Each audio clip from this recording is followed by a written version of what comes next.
Imagine waking up one morning and discovering that one of the most familiar symbols in your country is quietly disappearing.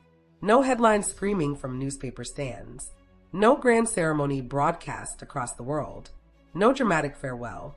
Just a subtle shift happening in plain sight, one guardhouse, one flag, and one pocket full of coins at a time. In Denmark, that is exactly what is happening. For more than half a century, Queen Margrethe II's royal monogram stood like a silent companion to everyday life. It was stitched into uniforms, engraved onto official buildings, stamped onto documents, and woven into the very fabric of the nation.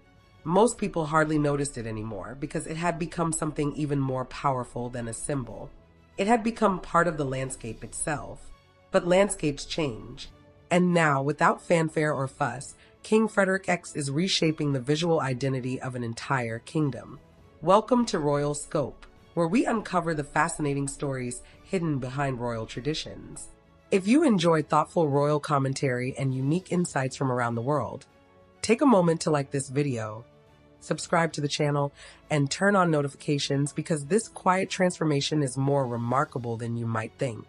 When Queen Margrethe II announced her abdication in early 2024 after an extraordinary reign spanning more than 50 years, the world paused in surprise. Monarchs are not known for stepping aside, yet she did so with the same calm dignity that defined her reign. As the celebrations for Denmark's new king unfolded, most eyes focused on the balcony appearances, the waving crowds, and the historic photographs. But behind the scenes, another transition had already begun. King Frederik was not simply inheriting a throne. He was inheriting an entire visual universe. His new royal cipher, featuring the mirrored double F and the Roman numeral 10, has slowly started appearing across Denmark like a respectful signature added to a beloved family album. Imagine the iconic red guardhouses standing outside royal residences. For decades, they faithfully displayed Queen Margrethe's monogram.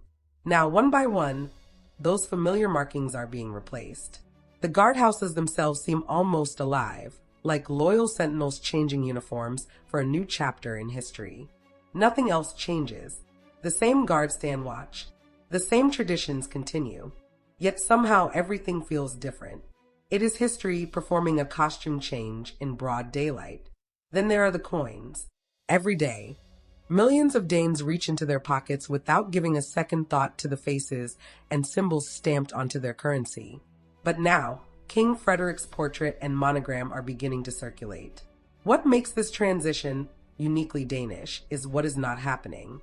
The old coins are not being recalled. Queen Margrethe's currency remains valid, continuing to pass from hand to hand as it always has. The new coins simply join the flow, gradually becoming part of daily life.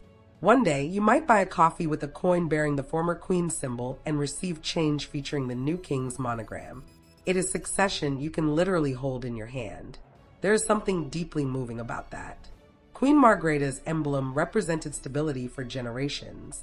For many Danes, it was a constant presence through changing governments, shifting technologies, and an increasingly fast-paced world. Seeing King Frederik's cipher emerge is a gentle reminder that time moves forward, even for institutions that seem timeless. Yet nothing is being erased. The old symbols remain on historic buildings, archived documents, vintage equipment, and countless coins resting in kitchen drawers across the country. Denmark is not replacing its past. It is layering its history. Walk through Copenhagen today, and you are walking through a living timeline written in stone, metal, fabric, and tradition. And perhaps that is the true genius of the Danish monarchy. It understands that real power rarely needs to shout.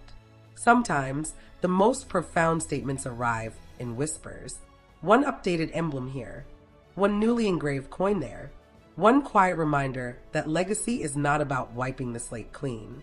It is about adding a new chapter while honoring every page that came before.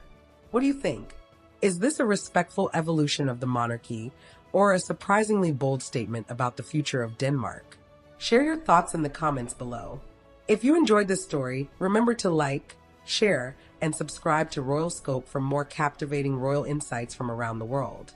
Because sometimes the biggest changes happen so quietly that we only notice them once history has already turned the page.